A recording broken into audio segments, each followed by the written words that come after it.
37 of the Constitution. On demonstration. On demonstration. We'll come to the specific aspect of that and also the compensation concept and the process, all right? Yes, yes.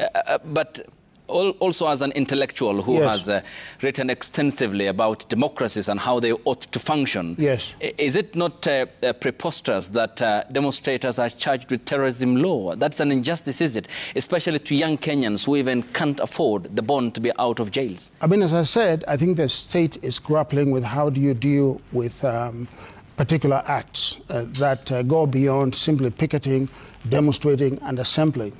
I think in some certain cases, I think, actions that were taken by demonstrators were, were frankly shocking. I mean, we saw that, for example, a police officer, being killed.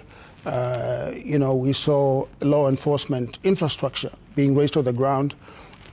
We saw, in 2024, we saw the parliament, the National Assembly, almost being burned down.